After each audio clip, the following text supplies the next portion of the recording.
Have you ever stopped to think about how certain stories, really old historical accounts, still manage to shape how we see the world? I mean, influencing beliefs, even identities centuries later. How do we actually get a real sense of those key moments? Well, it really comes down to going back to the source, doesn't it? To those foundational accounts. Mm. And that's what we're doing today, this deep dive. It's a journey into one of the most studied, most impactful events in Islamic history, Mm. the tragedy of Karbala, the martyrdom of Imam Hussein. And our guide for this is, well, it's quite something. Excerpts from Kitab Maqtal Al Husayn by Abu Mikhnaf. Now, what's really striking about Abu Mikhnaf, he passed away in 157 AH, that's the Islamic calendar year, is that he was seen as, highly trustworthy, reliable by both Shia and Sunni historians, people like Tabari ibn Athir, giants. Right. And his father was apparently a companion of Imam Ali himself. Exactly. But what's also fascinating, and maybe a bit complicated, is that the original book, it's thought to be lost. So what we have today mostly comes through his student, Hisham al-Kalbi, who died later in 204 AH. So that raises a huge question, doesn't it, about how these stories are kept alive, passed down, pieced back together over generations. The whole chain of transmission becomes crucial. Absolutely. And there's a really important heads up from the translator's forward we should mention. There are apparently quite a few forged works out there, also claiming to be by Abu Mikhnaf. Right, I saw that. Things like impossible chains of transmission, Abu Mikhnaf supposedly quoting someone who died way after him. Or just glaring historical mistakes like Imam Hussein supposedly going back to Medina from Kufah before heading out again. Yeah. Or getting the arrival date in Karbala wrong.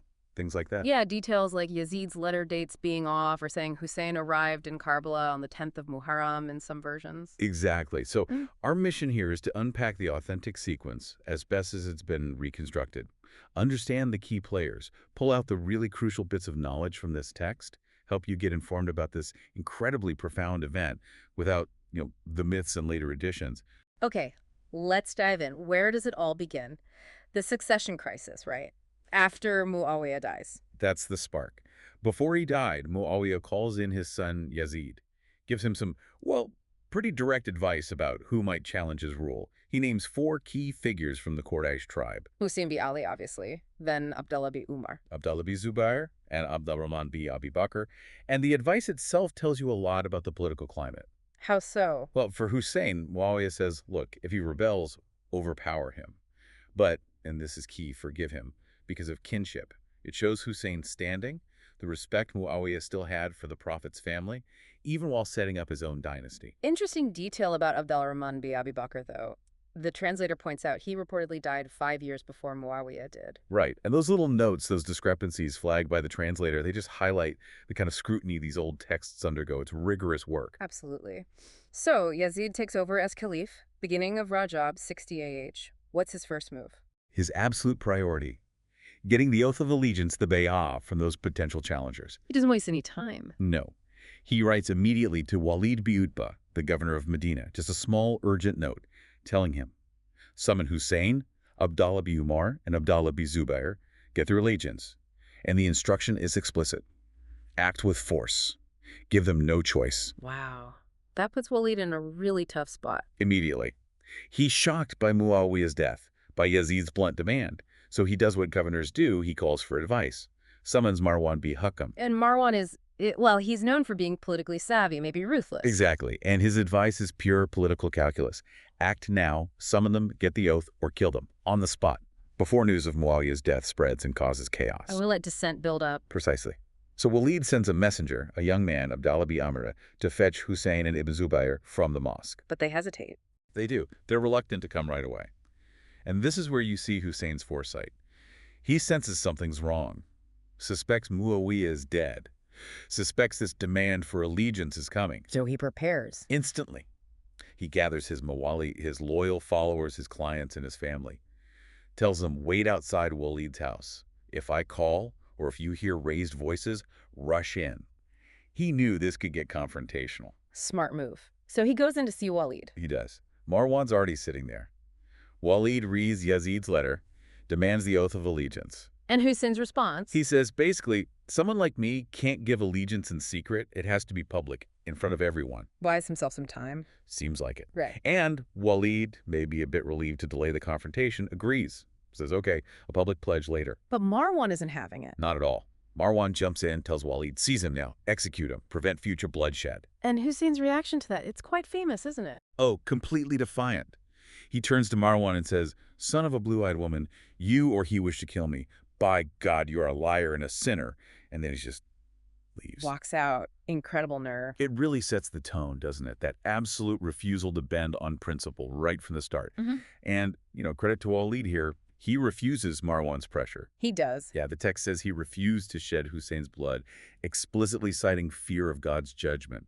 It's a moment of integrity, you could say, in a very high-pressure situation. Okay, so Hussein leaves. Walid's soldiers go after Ibn Zubair, but Hussein tells them to come back in the morning. This is Sunday night, 28th of Rajab.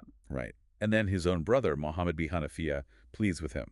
Don't pledge to Yazid, don't go to the provinces, stay in Mecca or out in the desert. He's worried about division, bloodshed. A reasonable concern. But Hussein... He appreciates the advice, acknowledges the sincerity, but he's made up his mind. He tells his brother, but I am determined to move from here, my brother. His path is set. So under the cover of darkness, that same Sunday night, he leaves Medina. Yes. With his sons, daughters, nephews, most of his close family, everyone except Muhammad bin Hanafiya. And as he leaves, he recites verses from the Quran. About seeking refuge from injustice, being guided to the right path. It's like he's framing his journey, right from the outset, in these deeply spiritual terms. As he heads towards Mecca, he gets more advice, right? People trying to sway him. Definitely. He refuses advice to take a less obvious route, saying, by God, I will not abandon it until God judges what is pleasing to him. He meets Abdullah bin Utiyadawi, who warns him about Kufah. Yeah, calls it an unlucky city. Says his father was killed there, his brother abandoned, and gives this chilling warning, by God, should you die, we will be enslaved. Stark words. But Hussein continues to Mecca, arrives Friday night, 3rd of Shaban, and he stays there for quite a while. He does, through Shaban, Ramadan, Shawwal, Dhul Qa'dah, right up until the 9th of Dhul Hijjah, several months. And Ibn Zubayr is also there, near the Kaaba. How's that dynamic? Well, the source says Ibn Zubayr visits Hussein, but Hussein's presence makes him deeply uncomfortable. Because people are drawn to Hussein. Exactly. With Hussein there, the grandson of the Prophet, people wouldn't really follow Ibn Zubayr. It created a kind of unspoken rivalry. Meanwhile, news reaches Kufah. Muawiyah is dead, Hussein refused allegiance. And this electrifies the Shia in Kufah. They gather at Suleiman bin Sudaid Khuzai's house. These are the loyalists, remember, the partisans of Ali and his family. And they decide to fight for Hussein. They start writing to him. And these aren't just a few letters. No, it's an avalanche. The first messengers arrive on the 10th of Ramadan.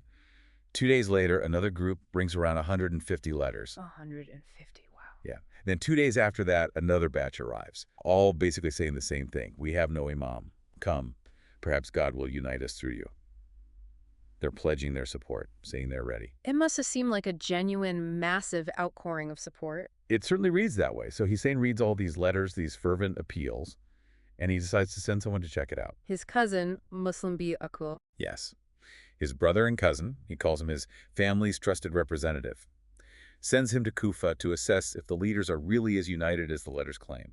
Promises he'll come quickly, if they are. And his reply to the Kufans is significant too, isn't it? About the role of an imam. Oh, absolutely. It gets really interesting here. He doesn't just talk politics. He emphasizes the function of an imam. To act according to the book, uphold justice, profess the truth, and dedicate himself to God.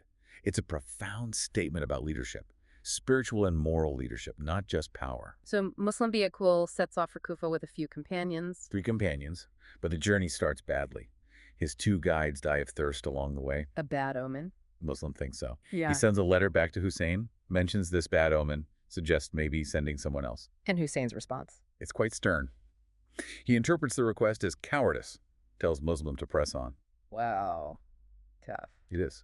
But Muslim accepts it, saying, it is not that I fear for myself, and continues, it just shows the kind of unwavering commitment expected in this whole endeavor. So Muslim finally gets to Kufah, stays initially at Mukhtar bin Abi Ubaid the Kafi's house. And the Shia start coming to him. He reads Hussein's letter. Key figures like Abi Shabib Shakiri, and the elderly respected Habib bin Muzahir publicly pledge total support to the death. And the numbers grow. Massively. The source says 18,000 people eventually pledge allegiance to Muslim on behalf of Hussein. 18,000.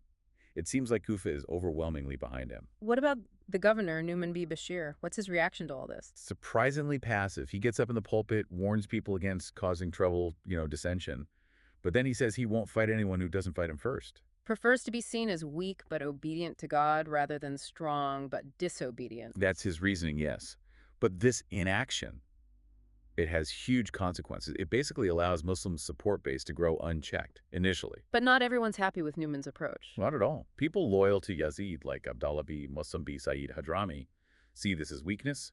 They write to Yazid, complain about Numan. And Yazid listens. He does. He consults Sarjan, who was a mullah, a client or administrator, under his father Muawiyah. And Sarjan's advice? Appoint Ubaydallah b. Ziyad to Kufah.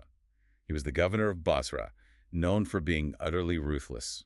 So replace the passive governor with a hardliner? Exactly. Yazid takes the advice, appoints Ubaydallah, gives him clear orders. Find Muslim b. Aqil, intensify the search, kill him. A major escalation. Huge.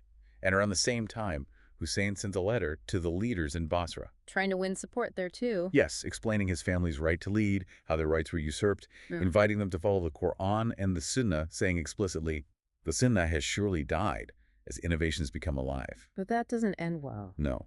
The messenger, Suleiman, one of Husayn's own mullah, is intercepted, brought to Ubaydallah b. Ziyad in Basra, and executed immediately. Another warning sign. Ubaydallah b. Ziyad's arrival in Kufah itself is quite something, isn't it? Oh, very dramatic.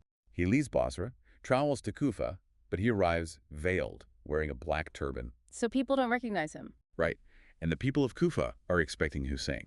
They see this figure arriving, veiled, and they think it's him. They rush out cheering, "Welcome, O son of the messenger of God." Oh, wow. Imagine Ubaydallah's reaction to that welcome. He was furious, enraged. Once he gets inside the governor's palace, he drops the veil and gives this terrifying speech. Threats of severe punishment, collective responsibility. What's collective responsibility? Basically, holding entire neighborhoods or clans responsible if they didn't report troublemakers. He specifically threatens the Arifs, the local leaders, saying they'll be crucified if they don't inform on supporters of Husayn. It's pure intimidation, establishing his iron grip immediately. So Muslim b. Aqil has to go deeper underground. Yes, he moves from Mukhtar's house to the house of Hani b. Urwa Muradi, who was a very influential tribal leader, hoping for better security there. And people still come to pledge allegiance, even at Hani's house. Apparently so. The source still mentions 18,000 pledges being made there. Muslim feels confident enough to send another letter to Husayn. What does this one say? Confirms the pledges, says the support is solid, and urges Husayn, make haste to come here. He clearly believed Kufah was ready to rise. But Ibn Ziyad has other plans. He uses espionage. Yes, a classic move. Yeah. He gets one of his own mullah, a man named Maqtal, gives him 3,000 dirhams, and tells him to infiltrate Muslims' inner circle. How does Maqtal do it? He pretends to be a devoted follower of the Prophet's household, coming from Syria. He manages to gain the trust of Muslim b. Asarja Asadi, one of the key supporters. Who then introduces him to Muslim b. Aqil himself. Exactly. So Maqtal starts attending all the secret meetings, finding out who's involved, what the plans are, and feeding all this information straight back to Ibn Ziyad. That's devastating. Meanwhile, there's this subplot about trying to assassinate Ibn Ziyad. Yes, a couple of missed opportunities. First, Hani b. Urwa gets sick, and Ibn Ziyad comes to visit him. One of Hani's companions suggests killing Ibn Ziyad right then and there. But Hani refuses. He does. Yeah. Says he won't have him killed in his own house. It's against the Arab code of hospitality, even for an enemy. Okay. And then another chance comes up. Yeah, later, another prominent Shiite supporter, Sharik b. Awar, gets sick in Hani's house. Ibn Ziyad plans to visit him. Sharik tells Muslim b. Aqil, okay, this is your chance. Kill him when he comes. So they set it up. Muslim hides, ready to strike. He's positioned, yes. Yeah. Again, Hani expresses his strong disapproval, not in my house. Right. And then Muslim himself hesitates. Why? He cites a saying, a hadith from the Prophet Muhammad, faith prevents one from the act of killing and a believer should not commit murder. Huh? So the moment passes. It's this incredible tension between political necessity and religious principle. Soon after this, Ibn Ziyad notices Hani isn't showing up at the palace. Right.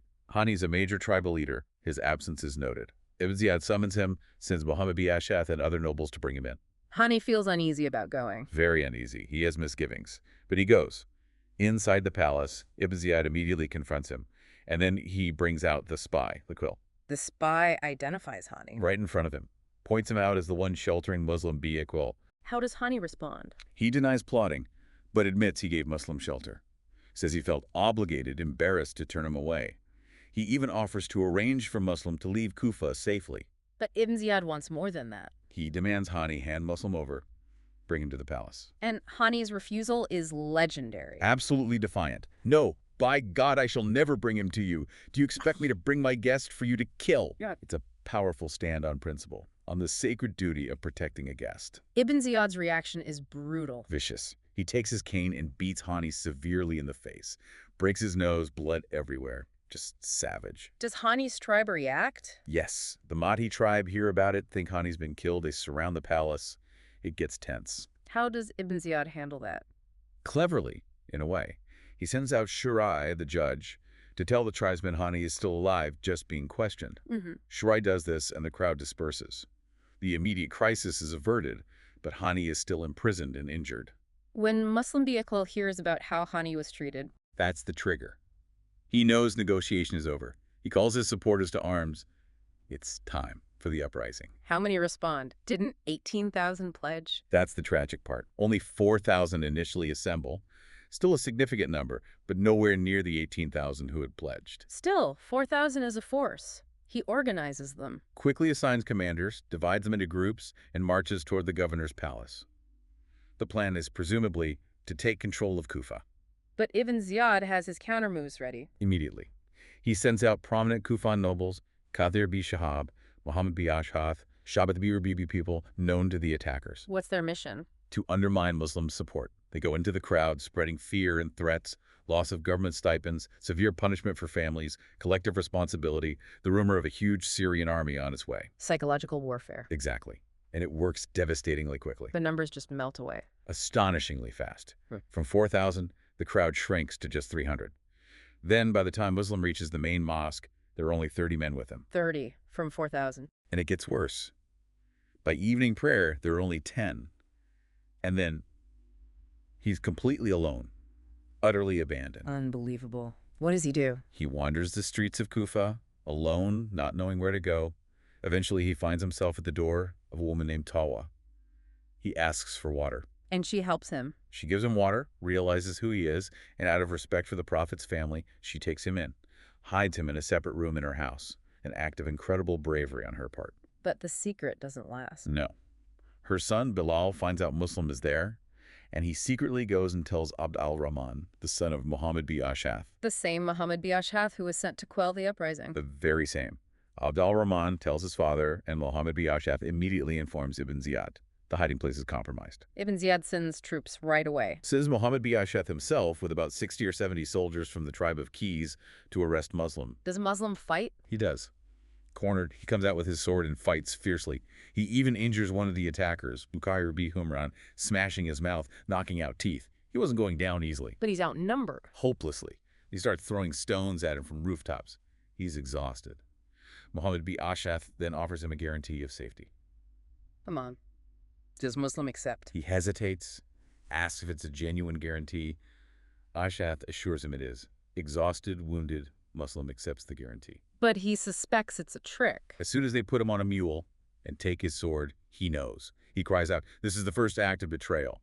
He starts weeping, not just for himself, but lamenting for Husayn and his family, knowing they're walking into this trap. Does he try to get a message to Husayn? Yes. His last desperate act, he asks Muhammad b Ashhath, as part of his last will, to send a messenger to Husayn, to warn him. What's the message? Ibn Aqil has been taken prisoner. Do not approach Kufah. You will be killed. The Kufans have lied to you and to me. It's a final, heartbreaking plea. Does Ibn Ashhath agree to send it? He says he will. Whether he actually does or does so effectively is another question. But he agrees in that moment. Then they take Muslim to the palace. Yes. At the palace door, there's this awful detail. He asks for water. He's denied. He tries to drink from a cup, but it fills with his own blood, and 2 of his teeth fall into it. A gruesome image. Inside, he consents Ibn Ziyad. He's brought before him. He refuses to give the customary salute. Ibn Ziyad accuses him of stirring rebellion, even of drinking wine. Muslim defends himself. Fiercely. Calls Ibn Ziyad a sinner, someone who sucks the blood of Muslims. They argue about who has the right to leadership. Ibn Ziyad ends it by cursing Muslim, Husayn, Ali, Aqil, the whole family. And then the sentence. Ibn Ziyad orders Muslim to be taken to the roof of the palace, beheaded, and his body thrown down into the marketplace below. Does Muslim appeal to the guarantee of safety he was given? He does. He turns to Ibn Ashur, reminds of the guarantee. But Ibn Ziyad just dismisses it. Says Ibn Ashur had no authority to offer it. It meant nothing. Who carries out the execution? Bukayr b Humran, the man Muslim had injured earlier. He takes him up to a spot overlooking the market. Muslim's final words. He says, God is great, Allahu Akbar, and prays. O God, judge between us and a community that tempted us, deceived us, and humiliated us. Then Bukayr severs his head and throws his body down. A brutal public spectacle. And Hani b Hurwa, what happens to him? He meets the same fate. Ibn Ziyad orders him dragged to the marketplace to be beheaded. Hani cries out for his tribe, the Madhij. He actually breaks free for a moment, looks desperately for a weapon. But he's recaptured. Yes, overpowered. A Turkish Mullah of Ibn Ziyad, named Rashid, is ordered to execute him. The first sword strike apparently does little harm. Hani cries out, to God is the return, O God, the return is to your mercy and your paradise. Rashid strikes again and kills him. 2 major leaders executed publicly. And Ibn Ziyad immediately sends their heads to Yazid in Damascus, along with a letter boasting about his success, how he captured them, severed their heads. Who's Yazid's reaction? He praises Ibn Ziyad, commends his decisiveness, his courage. He also confirms reports that Husayn is indeed heading towards Iraq. Does Yazid give further instructions? Yes, tells Ibn Ziyad to set up checkpoints, watch the roads, apprehend anyone suspicious. But interestingly, he adds, don't kill anyone unless they actually fight you. And the source mentions a poem. Yes, a eulogy for Muslim and Hani by the famous poet Farazdak. It shows how deeply their deaths resonated, calling for vengeance. And the timing. Muslims' uprising and death happens on the 8th of Dhul-Hijjah. That's what the text says. Tuesday the 8th, though the translator notes it likely corresponds to Sunday. But the crucial point is, yes, the 8th of Dhul-Hijjah, 60 AH. Which is the exact same day Husayn leaves Mecca. Exactly, the day of Tarwiyah, when pilgrims prepare for Hajj. As Muslim is fighting and dying in Kufah, Husayn is beginning his fateful journey towards Iraq. And as he sets out, the warnings continue, don't they, even from people in Mecca? Oh yes. Ibn Zubayr tries to persuade him to stay in the Hijaz, maybe make his own bid for power there. Or, strangely, he also suggests Husayn should go to Kufah. Trying to get him out of Mecca either way. That's how Husayn perceives it. Husayn replies with that story from his father about a leader destined to be killed in Mecca, violating its sanctity. He says, I do not wish to be that man. He sees Ibn Zubayr's motive clearly. Get Husayn out of the way so he can consolidate his own power in Hijaz. What about Abdallah b Abbas, who's very close to the family? Ibn Abbas pleads with Husayn repeatedly, don't go to Iraq.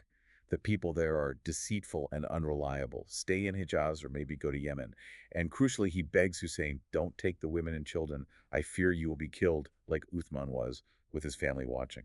That's a powerful warning. How does Husayn respond? He acknowledges the sincerity, the deep concern. But he remains firm. His determination is unshaken. It's this constant theme.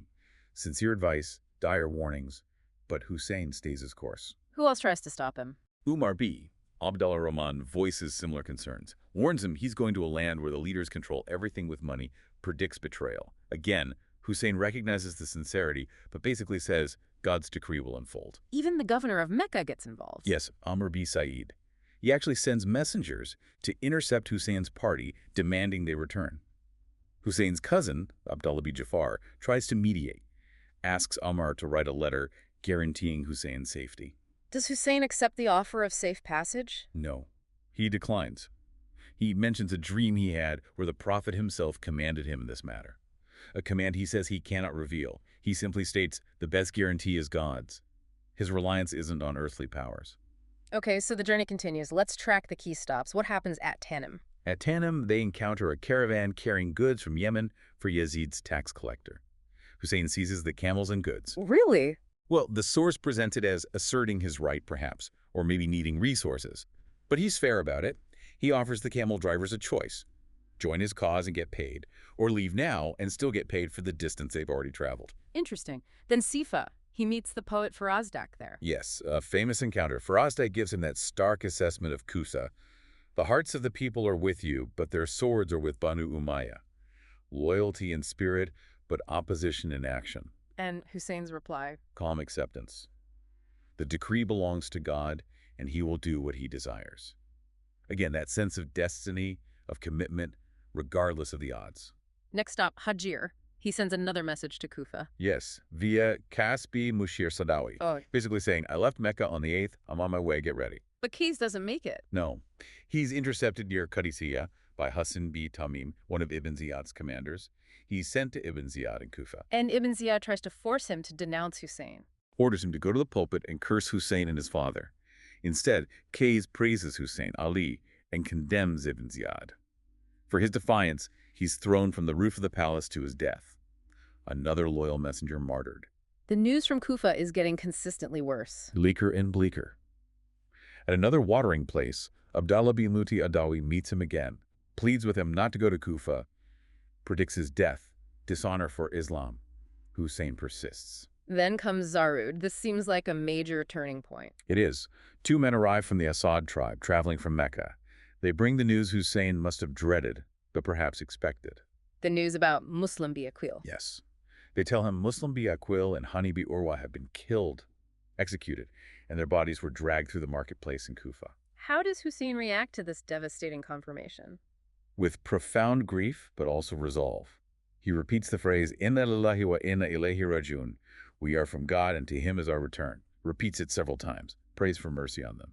But does he consider turning back now? Surely this changes everything. You'd think so. But no.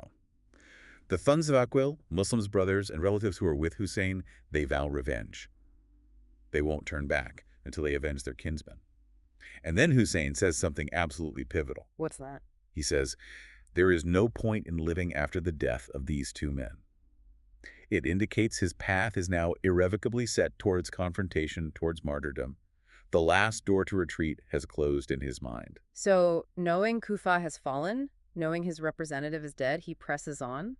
What happens at Subala? More bad news arrives. He learns of the death of Abdallah bin Utur, his foster brother, likely another messenger killed. At this point, Husayn gathers everyone remaining with him. And he gives them a chance to leave. An explicit chance. He reads a statement aloud. Confirms the deaths of Muslim, Hani, Abdallah bin Utur, states plainly. Our Shia, meaning the Kufans, have abandoned us. Thus, those of you who wish to part company with us are free to go without any sense of obligation. That's remarkable leadership, releasing them from their oath. It is. And many do leave. The source says many of the Bedouin Arabs who had joined perhaps hoping for political success or spoils in Kufah, they disperse now. So who's left? Only his core group. His family and the truly devoted followers who had come with him from Medina or joined along the way, committed to him personally, not just the political cause. His small band becomes even smaller, but perhaps even more dedicated. The warnings still don't stop, though. At Batna al-Aqaba. Another warning. A man from Banu Ikrimah tells him, don't go to Kufah, you'll face spears and the sharp edges of swords. Husayn's reply is consistent. Servant of God, sound decisions are not concealed from me, but the decree of God prevails. Acknowledging the danger, accepting the divine plan. And then at Sharaf, the first direct encounter with an armed force. Yes, they spot a large military unit ahead. Turns out to be 1,000 horsemen. Led by Herbi Yazid. Herbi Yazid Tamim Yarboui, sent by Ibn Ziyad to intercept Husayn. What's the first interaction like? It's quite famous, isn't it? It is. Before any confrontation, Husayn sees that Her's men and their horses are desperately thirsty from their rapid march, and Husayn instructs his own followers to give them water. Gives water to the soldiers sent to stop him. Yes. A remarkable act of compassion, of Islamic hospitality, even towards an opposing force. It really stands out. Then they talk. At midday prayer time, Husayn addresses both his own followers and Her's men. He explains again he came because the Kufans invited him, says if they've changed their minds now, he's willing to go back. What does Her say? Does he know about the letters? Her claims ignorance, says he knows nothing about any letters. His orders, he states, are simple. Bring Husayn to Ubaydallah bin Ziyad in Kufah. And Husayn's response to that? Immediate defiance. Death will befall you before you do that. The lines are drawn. But they don't fight immediately. Her proposes something. A sort of compromise. Her says, okay, don't go back to Medina, but don't go forward to Kufah either. Take a different road, one that leads neither way. We'll travel alongside you, and I'll write to Ibn Ziyad for new instructions. Maybe we can avoid a fight. Husayn agrees. He does. They turn left, heading towards Udhab and Qadisiyah, away from the direct route to Kufah, but still deeper into Iraq. Her's army essentially escorts them or corrals them. It's a temporary, uneasy truce. At the next stop, Bida, Husayn gives a really significant speech. Yes, a powerful sermon. He addresses both his followers and hers men again. He quotes the Prophet Muhammad about the duty to oppose unjust rulers. Rulers who do what? He lists their crimes: clinging to the obedience of Satan, spreading corruption, suspending Islamic law, hudud, misappropriating public wealth, fay, allowing what God forbade and forbidding what God allowed. It's a sweeping indictment of the Umayyad regime. And he positions himself as the one to fix it. Declares himself more entitled than anyone else to bring about a positive reform. He reminds hers men, many of whom were Kufans, of their letters, their broken pledges, their betrayal of his father, his brother, and now Muslim ibn Aqil. It's a direct moral challenge. How does her react to this? Her seems troubled, but warns Husayn directly, if you fight, you will be killed. Certain death. And Husayn's famous reply about death. Completely fearless. Do you think that you can frighten me with death? He then recites some verses of poetry about embracing death for the sake of truth. No fear, only conviction. They continue, shouted by hers army. What happens at Utay-Pijanat? 4 men manage to reach Husayn's camp from Kufah. They slip past hers patrols. Who are they? Men like Mujami bi Abdallah and Tirama bi Adi. Her wants to arrest them or send them back. But Husayn intervenes. Yes, he protects them. Reminds her of their agreement. Her wasn't supposed to actively prevent people from joining Husayn, just preventing going to Kufah or back to Medina. What news do these men bring from Kufah? Grim news. They confirm the worst. The leaders, the prominent men of Kufah, have been bought off with massive bribes. They're united against Husayn now. As for the ordinary people, their hearts are with Husayn, but their swords will be turned against him. Fear and money have swayed them. Do they mention Kays, the messenger? Yes, they confirm his martyrdom. Tell Husayn how Kays defiantly praised him from the palace roof before being killed. Husayn weeps when he hears this, recites a Quranic verse about those who have fulfilled their vows, the martyrs.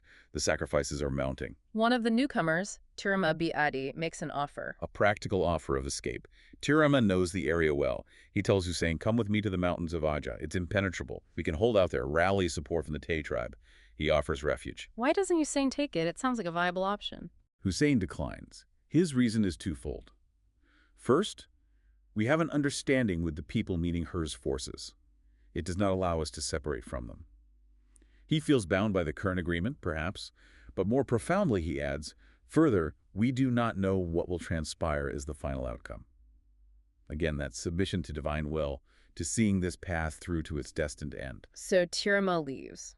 He promises to go settle some affairs and return quickly. Tragically, by the time he gets back, Husayn has already been killed. The next stop is Kastar Bani Maqtal, another encounter there. Husayn invites a local man, Ubaydallah Bihar Jufi, to join his cause. Does he accept? No, he refuses. Says he left Kufah specifically to avoid getting caught up in this conflict. He wants no part of it. Husayn's response to him. A solemn warning. Every person who hears our call for help, our nusra, and fails to respond will face nothing but destruction. It's a heavy statement about the moral obligation to stand against injustice. And then a significant dream or vision. Yes. While resting there, Husayn dozes off. He wakes up startled, saying, Inna lillahi wa inna ilayhi rajiun again. He says he saw a horseman in his sleep who said, people are journeying and their fates are marching towards them. How does he interpret that? As a clear sign that their deaths are approaching, that their journey is leading them towards their fate, their martyrdom. How does his son, Ali al-Akbar, react to this? His son asks him, are we not on the path of truth? Husayn confirms they are, and his son's reply is remarkable for its acceptance. Then there is no need for us to be concerned as long as we die in the path of truth. Father and son, facing destiny together with complete conviction. Finally, they reach the area of Karbala, Ninawa specifically. Yes. Ninawa was a village in the larger area known as Karbala, and it's here that the final constraint arrives. A messenger rides up from Kufah, carrying a letter from Ubaydallah bi Ziyad directly for her. And the orders are? Explicit and harsh. Immediately halt the journey of Husayn. Make him stop in an open area without any protective enclosure or water supply. Force him into a vulnerable position. Does her obey? He does. He's under direct orders now, and possibly being watched by the messenger. Husayn's companions asked to camp at nearby villages Ninawa itself, or Gadiria, or Shafaya places, with perhaps some shelter or water access. But her refuses. He has to refuse. Says he can't. The messenger is watching him. He must enforce Ibn Ziyad's order precisely. Zuhair bi Quain suggests fighting now. Yes, Zuhair urges Hussein, look, this force with her is relatively small. Let's fight them now before more reinforcements arrive from Kufah. It'll be harder later. But Husayn refuses to initiate conflict. Consistently. He won't be the one to start the battle. Zuhair then suggests moving to a nearby protected village called Ar. And Husayn's reaction to that name? He reacts strongly against the name itself. Ark can mean barren or can relate to hamstringing or Arjun's sterility. He says, "Oh God, I seek refuge in you from Ark." It seems like a bad omen to him. So he decides to halt right where they are. And this is Karbala, the stopping point. This is it. Thursday, the 2nd of Muharram, 61 AH. Though again, the translator notes this date likely corresponds to a Tuesday. The source also adds a detail here, a report that the Prophet himself had prophesied Husayn's martyrdom at Karbala years earlier, adding to that sense of inescapable destiny. So Husayn and his small group are camped in this exposed place, cut off from water. What happens next? The very next day, 3rd of Muharram, the main army arrives from Kufah, Led by Umar bin Saad. Umar bin Saad bi Abi Waqqas, with 4,000 soldiers. He wasn't keen on this command, was he? Not at all. He had actually just been appointed governor of Ray, a lucrative post in Persia. Ibn Ziyad basically diverted him, told him, deal with Husayn first, then you can go to Ray. Did he try to get out of it? He did. He petitioned Ibn Ziyad to relieve him of the mission. He consulted friends who strongly advised him not to fight Husayn, warning him it would be a grave sin. He apparently agonized over it, even considered giving up the governorship of Ray altogether. You see that moral conflict? But Ibn Ziyad pressured him. Absolutely. Gave him an ultimatum, either confront Husayn or forfeit the governorship of Ray permanently. Ambition won out. Umar bin Saad agreed to lead the army. Once he arrives at Karbala, does he try to communicate with Husayn? He makes some initial attempts. He sends Azra B. Kays to ask Husayn why he came. But Azra refuses. Yes, because he was one of the Kufans who had written letters inviting Husayn in the first place. He's too ashamed, too embarrassed by his own betrayal to face Husayn now. Many nobles felt the same. Another man, Kathir B. Abdallah, offers to just go kill Husayn. Yes, a very aggressive figure. But Abu Thammasaidi, one of Husayn's companions, stops him, calls him the most wicked person on earth, and says he'll have to kill him first. So that doesn't happen. Eventually, someone does deliver the message. Qura B. Kays Hanzali agrees to go. He asks Husayn why he has come. Husayn repeats his reason. Your people invited me. If you are displeased now, I will leave. So Husayn is still offering a peaceful withdrawal. It seems so. And Umar bin Saad, when he hears this reply, actually feels hopeful. He writes back to Ibn Ziyad, maybe thinking, great, we can avoid a battle. What does Umar bin Saad propose to Ibn Ziyad? He relays Husayn's message that he'll leave if the Kufans don't want him. Umar adds his own suggestions. Maybe let Husayn return to Medina, or go to fight jihad on some border, or perhaps even go directly to Yazid in Damascus to pledge allegiance. Now, that last point is controversial, right? The idea Husayn offered to go to Yazid. Highly controversial. Yep. The translator includes a strong note here, citing Uqba bin Siman, who was with Husayn throughout the journey. Uqba apparently vehemently denied that Husayn ever offered to go to Yazid or put his hand in Yazid's hand. He insisted Husayn only offered to either return where he came from or go to a Muslim frontier to fight. It's a critical point of historical debate. Okay. So Umar bin Saad sends this somewhat hopeful message to Ibn Ziyad, but someone intervenes. Yes, Shimr B.D. Joshan. He's in Kufah with Ibn Ziyad. He hears about Umar's letter and immediately argues against accepting any compromise. Why? What's Shimr's argument? Pure power politics. Shimr tells Ibn Ziyad, if Husayn leaves now, especially after camping so close to your territory, he'll look strong and you will look weak. Don't let him go. What does Shimr suggest instead? Demand unconditional surrender. Force Husayn and his followers to submit entirely to Ibn Ziyad's authority. Then Ibn Ziyad can decide whether to punish or forgive them. Total control. And Ibn Ziyad goes for Shimr's hardline approach. It does. He accepts Shimr's advice completely. He sends a harsh letter back to Umar bin Saad. What are the orders in this letter? No more negotiation. Force Husayn and his followers to submit to Yazid's authority immediately. If they refuse, fight them. Kill them. And he adds that chilling instruction. If Husayn is killed, let the horses trample back and forth on his chest, utter desecration. What if Umar bin Saad refuses to carry out this order? Ibn Ziyad anticipates that. He tells Shimr, who delivers the letter, if Umar hesitates, you, Shimr, take command of the army and arrest Umar and behead him. Wow. The pressure on Umar bin Saad is immense. Fight Husayn or die. Exactly. The die is cast. There's no turning back now for anyone. And then comes the order to cut off the water. Yes. This happens on the 7th of Muharram, 3 days before the battle, Ibn Ziyad orders Umar b Sa'd to prevent Husayn's camp from reaching the Euphrates River. Umar dispatches Amr b Hajjaj with 500 horsemen specifically to guard the riverbank. Denying water to men, women, and children. It's an act of extreme cruelty, designed to weaken them physically and psychologically, to force their surrender. Around this time, Shamir makes a personal approach to Husayn's camp. He does. He calls out, offering a guarantee of safety, Aman, specifically to Husayn's half-brothers, Abbas, Abdullah, Jafar, and Uthman. Their mother was from Shamir's tribe, so he calls them sons of our sister. Trying to divide Husayn's family. Seems like it. Trying to peel away some of his strongest fighters. How do Abbas and his brothers respond? With utter contempt. They refuse to even answer him at first, until Husayn tells them to. Then they shout back, "May God curse you and your guarantee! What kind of uncle are you? You offer us safety, while the son of the messenger of God has none."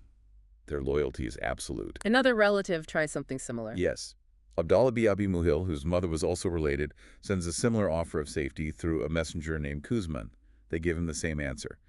"Tell your master the guarantee of God is better than the guarantee of an immoral person." Unwavering loyalty. So the situation is desperate. No water, surrounded, ultimatum delivered. We reach the eve of the battle, the 9th of Muharram. Yes, the day before Ashura. After the afternoon prayer, Umar b Sa'd orders his army to advance towards Husayn's small camp. The final confrontation seems imminent. What's happening in Husayn's camp? Husayn is leaning on his sword, dozing. He has another vision. He sees the Prophet Muhammad, who tells him, "You are marching towards us." A confirmation of his martyrdom. That's how he interprets it. His sister, Zainab, hears the noise of the approaching army and cries out in alarm and grief. Husayn wakes, comforts her, tells her not to lose patience. Even now, his composure is remarkable.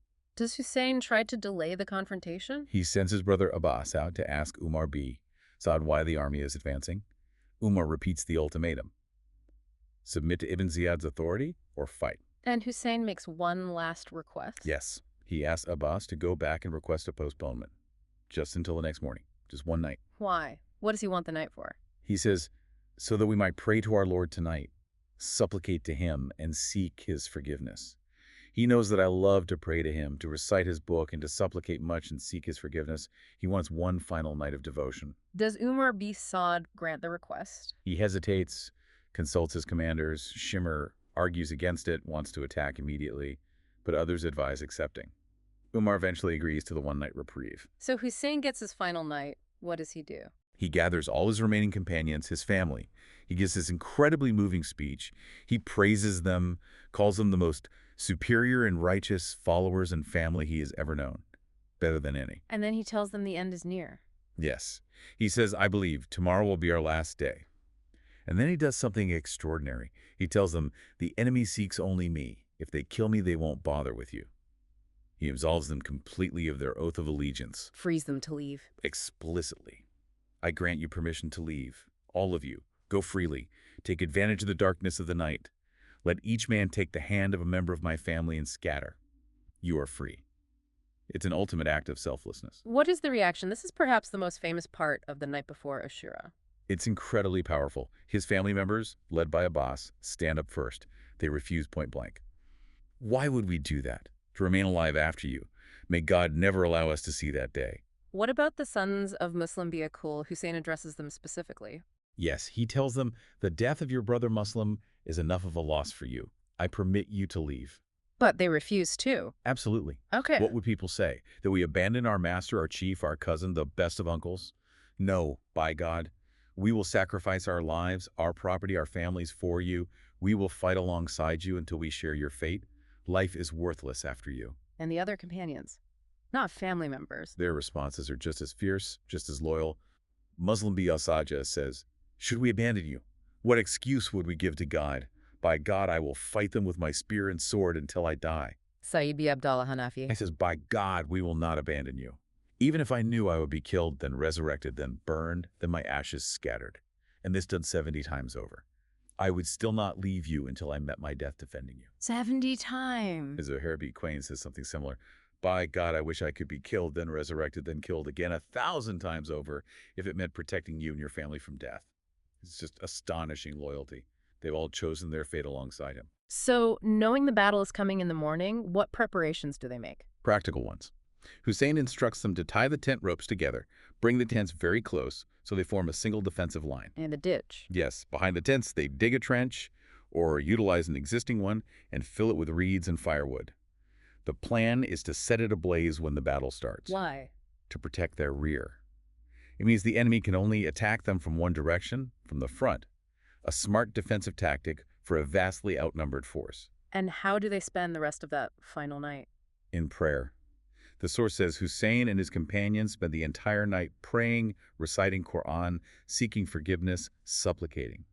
A constant hum of devotion is described coming from their camp. There's one final exchange with the enemy that night. Yes, a Kufan horseman, Abu Harb Sabi'i, rides near the camp and calls out, mocking Hussein, saying he's leading his followers to death and hellfire. Who responds? Burair bi Hudayy, known as a master Quran reciter among Hussein's companions.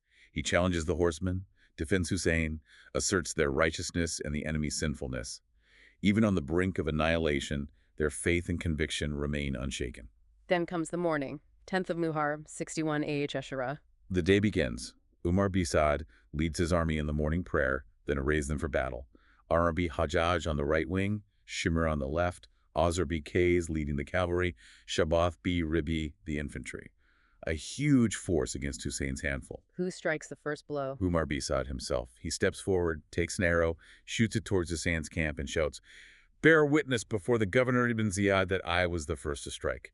He wants official proof he started the fight as ordered. And Hussein's reaction? He raises his hands in prayer, supplicates, "O God, you are my trust in every tribulation and my hope in every distress."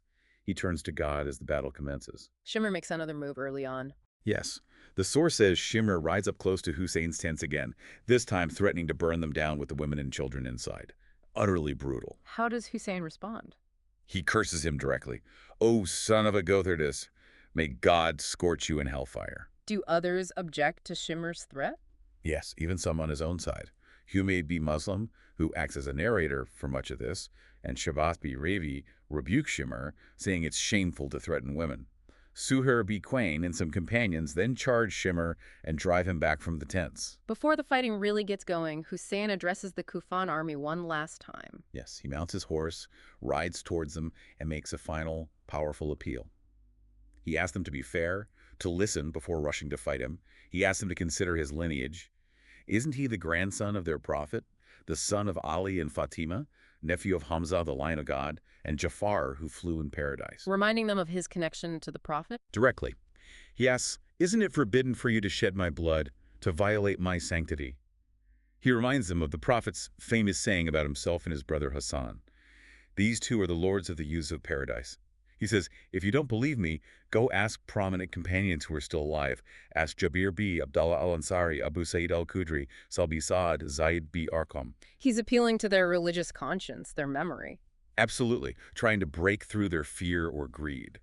But Shimr mocks him again, saying something like, "I must be worshiping God on shaky ground if I understand what you're saying." Habib bi Muzahir challenges Shimr. Yes, the elderly Habib retorts, "I swear by God, I see you worship God on 70 shaky grounds. Yeah. I bear witness you don't understand him because God has sealed your heart." Hussein then calls out specific people. Yes, he calls up by name some of the Kufan leaders who had written him letters, inviting him.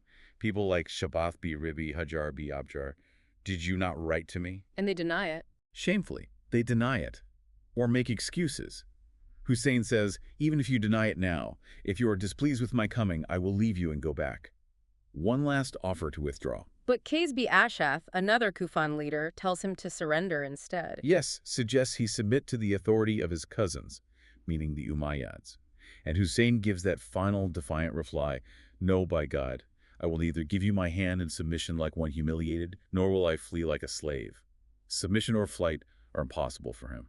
Zuhair bi Quain also gives a speech. He does.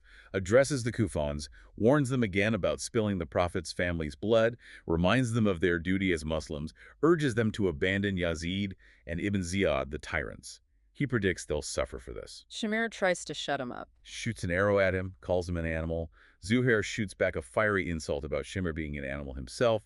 The rhetoric is heated, the position's entrenched. And it's at this point, just as the battle is about to truly begin, that Hur makes his move. Yes, the commander who stopped Hussein.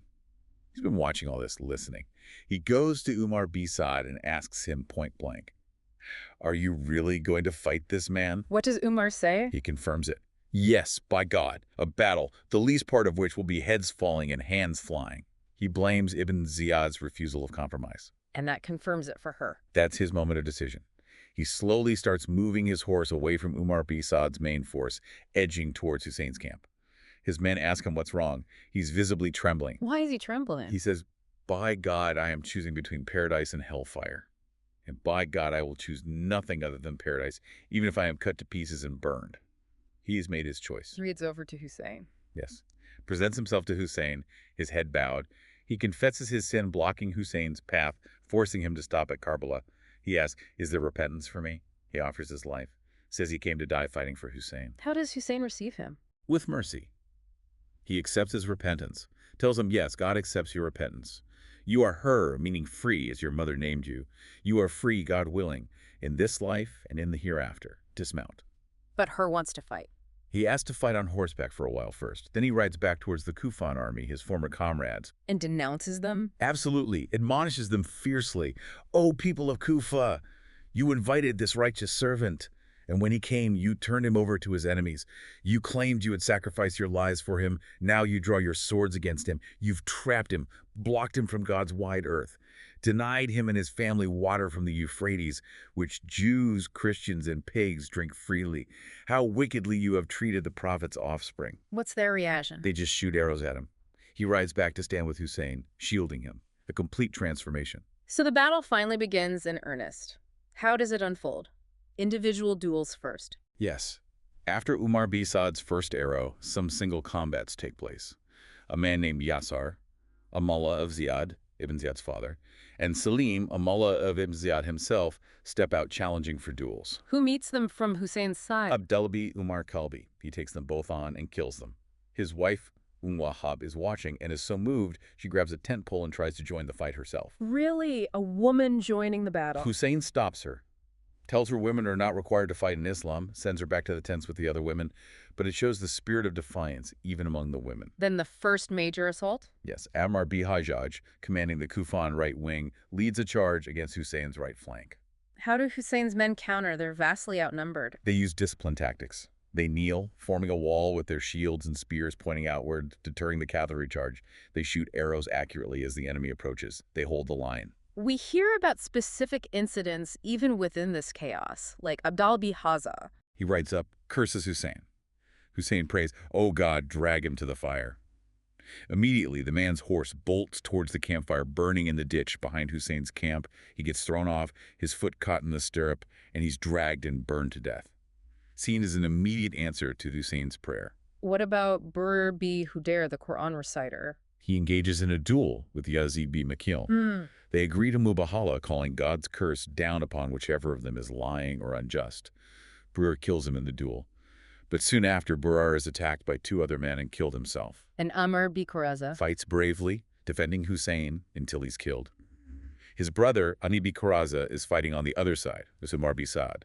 When he sees his brother killed, he blames Husayn and attacks him. Attacks Husayn himself? Yes, but Nafi bin Hilal, another of Husayn's companions, intercepts him and wounds him.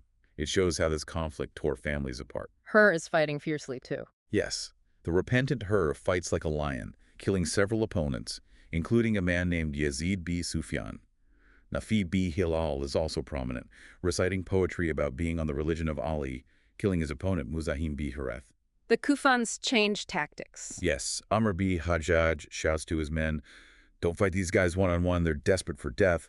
Attack them all together with stones and arrows." Umar bin Saad agrees.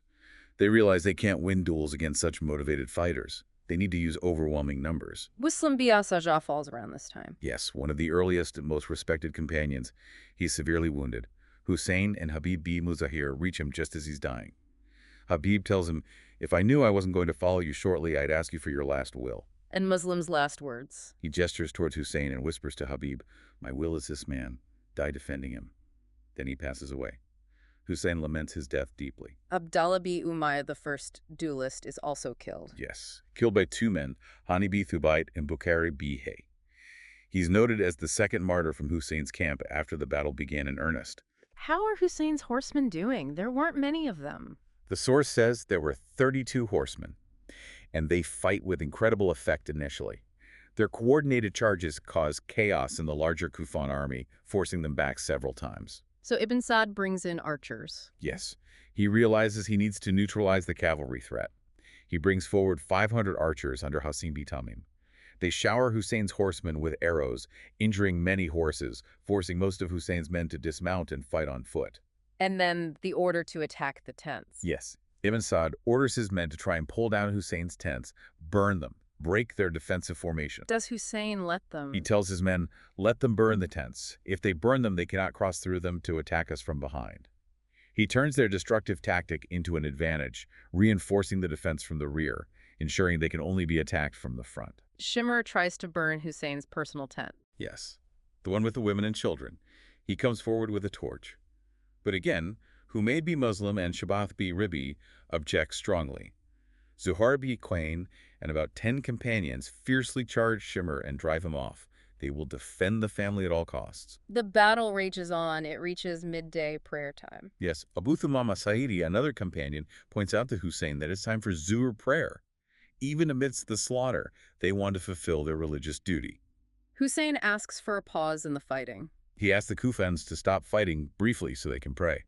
Husayn bi Tamim, the commander of the archers, mocks them. Your prayers won't be accepted. Habibi Muzahir defends them. Passionately, you think the prayers of the Prophet's family won't be accepted, but yours will be, you donkey. He then charges Husayn. How does the prayer happen? Husayn leads a shortened version of the prayer of fear, Salat al-Khawf, appropriate for battle conditions. Some companions pray with him, while others stand guard, fending off attacks. And more companions fall during or shortly after the prayer. Tragically, yes. Habibi Muzahir, after his exchange with Husayn, fights fiercely, kills another man, but is then struck on the head by Husayn and finally killed and beheaded by another soldier. His death is a huge blow. He was a revered elder. Hur bi Yazid, the free man. He continues fighting valiantly alongside Zuhair bi Quain. They protect and rescue each other multiple times. Eventually, Hur is surrounded and killed by Kufan foot soldiers.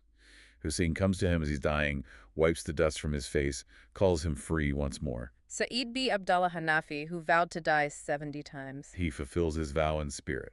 During the prayer of fear, he stands directly in front of Husayn, shielding him with his own body. He's struck by numerous arrows. After the prayer, he falls at Husayn's feet, asks if he fulfilled his duty, and dies. Zuhair bi Quain. He recites poetry praising Husayn, fights bravely, and is eventually killed by 2 attackers, Kathir bi Abdallah and Muhajir bi Aus. Nafi bi Hilal, the one who defended Amr bi Karaza's brother. He was a skilled archer, killed 12 Kufans with his arrows before running out. He then fought with his sword until both his arms were broken. He was captured. Who kills him? Shimr orders him killed. As he's about to be executed, Nafi defiantly says, "Praise be to God who has destined that we die at the hands of the most wicked of his creatures." Shimr kills him. The source lists many others. 2 Gifar brothers. Yes, Abdallah and Abd al-Rahman fought side by side until killed. 2 young cousins from the Jabir tribe, Saif and Malik, wept seeing Husayn's plight, but fought bravely until they fell together. Hanzala bi Asad. He delivers a final warning to the Kusans, quoting the Quran. Husayn praises him, "May God have mercy on you." He fights until he's killed. Abis bi Abi Shabib Shakiri, the Lion of Lions. His friend Shadhab is killed first. Abis then strips off his armor, takes only his sword, and charges into the enemy ranks like a madman. The source says he was so fearsome nobody dared face him one-on-one. How do they kill him? They surround him and rain down stones on him until he falls, then they finish him off. A truly heroic end. Abu Shatha, the archer. Yazid bi Ziyad, known as Abu Shatha. He defected to Husayn. He was an expert marksman, shot almost 100 arrows, rarely missing before finally being killed. And others rescued by Abbas. 4 companions, Jabir bi Harith, Mujami bi Abdallah, Amr bi Khalid, and Saad, a mullah, were surrounded. Abbas charged in and rescued them, but they were likely wounded and killed later in the battle. Suaid bi Kathami. One of the very last companions left standing. He was wounded and fell unconscious among the dead. Later, when he heard someone shout that Husayn had been killed, he woke up, found he lost his sword, but grabbed a knife he had and fought with that until he too was killed. The absolute last of the non-family companions to die fighting. So all the companions are gone. Only Husayn and his immediate family remain. Yes, the Banu Hashim, his sons, brothers, nephews, cousins. Who is the first of the family to go out? Ali bi al-Husayn, known as Ali al-Akbar, Ali the Elder, to distinguish him from the younger son who survived. Husayn sends him out, remarking how much he resembles the Prophet Muhammad in looks and manner. He fights bravely. Incredibly bravely. He cuts through the enemy ranks, drives them back. He returns to his father briefly, parched with thirst, asks for water. Husayn, heartbroken, says there is no water, tells him to fight on, promising he'll soon drink from the Prophet's own hand in paradise. How is Ali al-Akbar killed? He charges back into the fight. A man named Murad B. Munqit strikes him on the head. As he reels, other soldiers swarm him, stabbing and cutting him. His last words. He calls out, "Father, upon you be peace. This is my grandfather, the messenger of God, giving you greetings and saying, 'Hurry, come to us.'" And he dies. Husayn rushes to him, lays his cheek against his son's, lamenting his death. Zainab, his sister, comes running out of the tent in grief.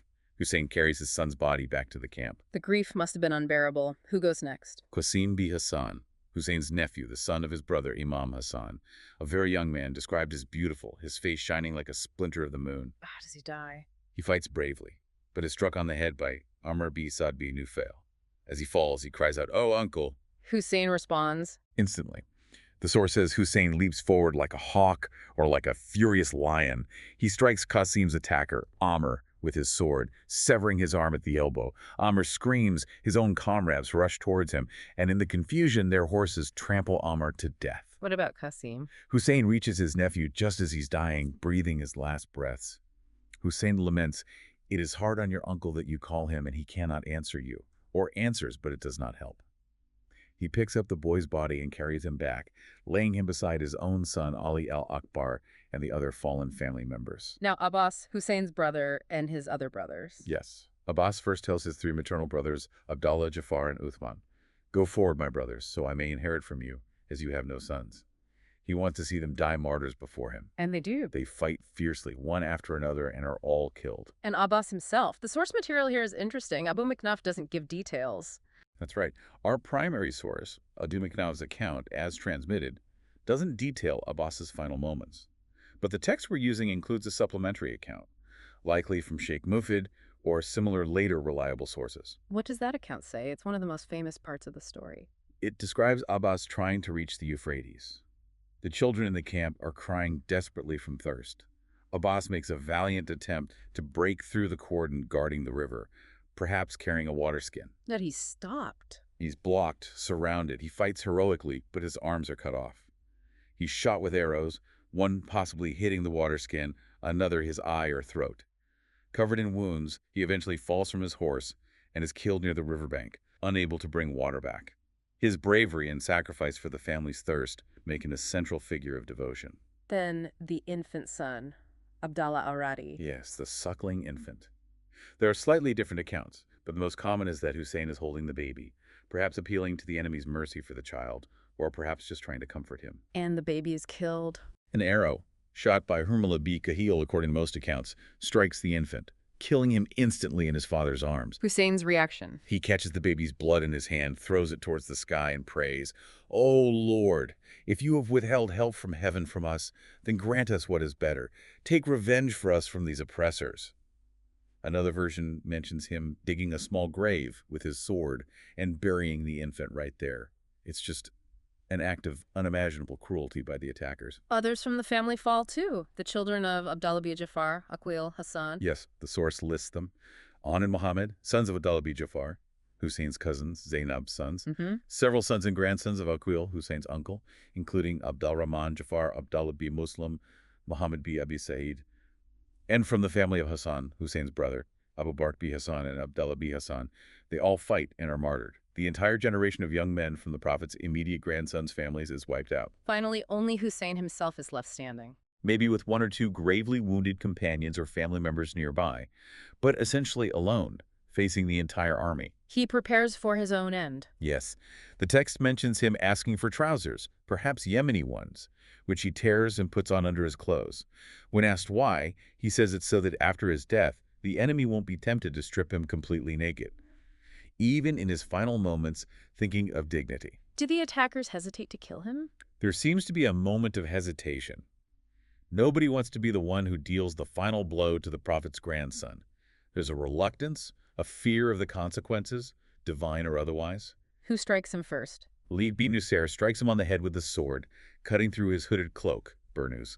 The cloak becomes soaked in blood. Hussein curses him, takes off the ruined cloak, asks for a cap and turban, and puts those on. Then Shamir moves again. Shamir, with a group of about 10-foot soldiers, moves towards Hussein's tent, where the women and children, including Hussein's sixth son, Ali Zain al-Abidin, are sheltering. Towards the family? Yes, maybe intending to loot, or worse. Hussein sees this and tries to get between them and the tent, but he's blocked by soldiers. He calls out to them, "Woe to you, O followers of the family of Abu Sufyan! If you have no religion and do not fear the hereafter, then at least be free men in your worldly affairs. Restrain your fools and ignorant ones from aiding my family and womenfolk while I am alive." Appealing to their sense of worldly honor, if not religion. Exactly. Shamir replies contemptuously, "You'll get your wish, son of Fatima." Hussein fights back, even now. Amazingly, yes. Wounded, exhausted, grief-stricken, he launches attacks on them, scattering them left and right. The source emphasizes his incredible strength and courage, even at this stage. Observers are astonished. He fights like a cornered lion. Umar bin Saad comes closer. Yes, and Zainab, Hussein's sister, cries out to him from the tent, "O Umar bin Saad, will Abu Abdullah Hussein be killed while you stand watching?" It's reported Umar turned away, tears running down his beard, unable to watch but unwilling or unable to stop it. Hussein confronts the cavalry again. Yes, curses them for their betrayal, predicts God's wrath upon them, warns they won't rejoice for long after killing him. And then another child gets involved. The final, heartbreaking tragedy. A young boy, Abdallah bin Hassan bin Ali, Hussein's nephew, Qasim's younger brother, sees Hussein surrounded and runs out of the tent towards him, despite the women trying to hold him back. What happens to the boy? He reaches Hussein just as a soldier, Barbi Cobb, is about to strike Hussein with his sword. The boy shouts, "Oh, son of a wicked woman, will you strike my uncle?" and puts his arm up to protect Hussein. The sword blow severs the boy's arm, leaving it dangling. He cries out, "Oh, mother!" Hussein reacts. He pulls the wounded boy to his chest, comforts him, tells him to be patient, that he will soon meet his righteous forefathers, the Prophet, Ali, Hamza, Jafar, Hassan. He then raises his hands and prays against the attackers. "O God, hold back the rain from them, withhold the blessings of the earth, afflict them with division, never be pleased with their rulers. They invited us promising support, then turned on us and killed us." The final blows. Who strikes them? Multiple attackers descend on him now. Zuram bi Sharik Tamimi strikes his left hand and shoulder. Hussein, weakened, falls to the ground, face down. And the beheading. Sinan bi Anas al-Nakai delivers a final spear thrust, then dismounts. He sits on Hussein's chest and, with several blows of his sword, severs the head from the body. He hands the head to Kawali bi Yazid Asbahi. And after the death. The horrific plundering begins. They strip his body. Ishaq bi Hayway takes his shirt. Alaknos bi Martha takes his turban. Aswad bi Khalid takes his sandals. Qais bi Aswad takes his velvet outer garment. His sword is taken. Even his trousers are looted. His body is left naked, trampled on the sands of Karbala. A brutal end. The source concludes this section with that powerful verse from the Quran. "And those who do wrong shall soon come to know what detrimental reversals and major upsets they will be overturned by." A final word on divine justice. We've just walked through an incredibly intense, detailed account, following Abu Mikhnaf's reconstruction of the tragedy of Ashura. Loyalty, betrayal, principle, sacrifice. It's all there, isn't it? Absolutely. It's far more than just a historical timeline. It's this deeply human story.